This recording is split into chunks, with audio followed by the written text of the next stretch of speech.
welcome to Fashion on a Budget. My name's Dionis. So, yesterday was the first day of Men's Fashion Week in London. In London? And if you guys don't know, this whole month of June is basically dedicated to men's fashion in the runways. We're going to be having a collection right now in London for the next 4 days. We got PT Men's Fashion Week.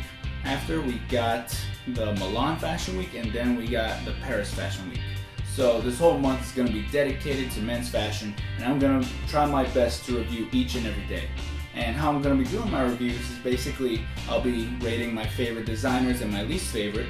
I'll be giving you my favorite fit. I'll give you sort of a trend rundown on what the trends are going to be like so far as I've seen it. And I'm also going to give you my final bits and reviews on the whole collection as a whole, or the whole day as a whole. So without further ado, let's get started with my favorite designers, starting with Oliver Spencer. So Oliver Spencer's got a beautiful blend of checks and color. Oliver has become one of my favorite designers personally. His attention to detail, his silhouette choices are always incredible. And even now, even though the aesthetic is a little bit more relaxed, he still finds a way to make it very appealing. I like that it has a little bit of a tapering to it. His use of different materials create a collection that, in my opinion, did steal the show on day one. And I give this collection an 8 out of 10. Next up, we got Edouard Crutchley. I really liked how Edouard made the silhouette the focus of his collection. His use of a corset on the men to imply a tapered top and a relaxed bottom. It was a nice touch. It was nice because some people will look at that and be like, who's going to buy that? It's not to buy, it's sort of to create the image that he's seeing and sort of the idea that he's going for. So I also liked his pattern and shirt styles, like the collars, the Revere collar style that he had. It's very nice, very wide, very retro, very 70s. It added a nostalgic vibe to his collection. And in the end, I give him a 7.5 out of 10. Really nice collection. And lastly, for my favorite designers, I got Bodybound. They showcased a fine collection that featured some dull blues, grays, but it livened it up with some floral prints and embroidery, and it has some sheer knits that some might find to be a little bit feminine, but I thought it worked in some of the places. I do agree sometimes, like some of the sheer pants, a little bit too much, but he made it work with most of the pieces, and I really did like this collection. I give him 7 out of 10. And now moving on to my least favorite designers. So I got Gosha Robchinsky, a Russian native, and I can see that he always likes to use Russia and the youth culture as inspiration for his collections. Unfortunately though, no piece on this collection grabbed my attention. It was all very soccer based, and it wasn't for me. It just looked like he carried on the stereotype of Russians loving the hell out of Adidas. So I've got to give him a 4 out of 10. Next up, I got Nigel Cavern. This is an uninspired collection. We've seen this style, these designs, so many times before. I would have really liked to see a lot more.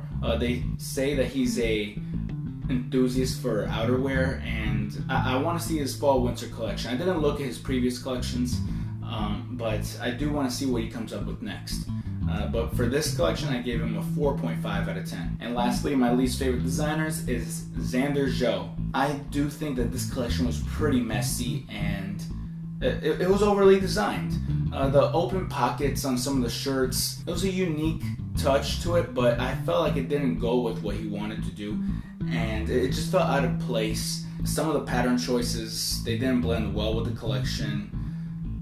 I gotta give him a 5 out of 10. So with that said, let's move on to my favorite piece of the day by Edouard Crutchley.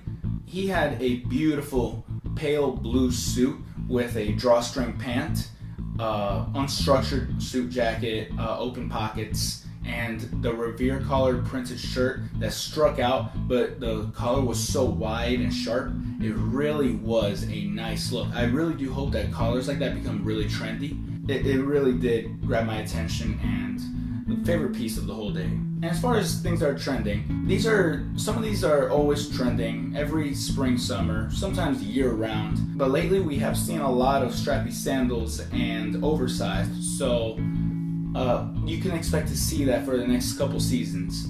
But going from what I've seen a lot of checks, different forms of checks, some Glen Plaid, some gingham, some checkerboard. I've seen it all in day one. I've seen a lot of utility, so a lot of pockets in the jackets and pants, long and oversized. There was a lot of long sleeve shirts, like extra long sleeve shirts, and stripes, of course, shades of blue, gray, and actually orange was very popular, surprisingly. I did see it a lot. It was in a couple of designs.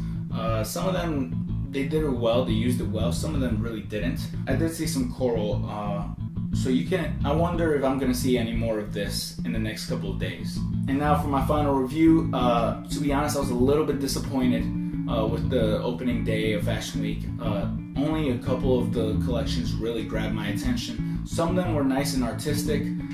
Unfortunately, a lot of them really set the bar a little bit low for their collection. They really seemed uninspired and sort of repetitive, but to be honest, it's gonna be a long month, so we'll see from here. And with that said, guys, I hope you enjoyed the review. If you did like it, please hit the like up button, subscribe to my channel, and comment down below what you would like to see next. I'm gonna be doing these reviews daily, so tomorrow you'll see day 2, and then from there on until the end of the month. And I hope to see you guys tomorrow. All right, see you later.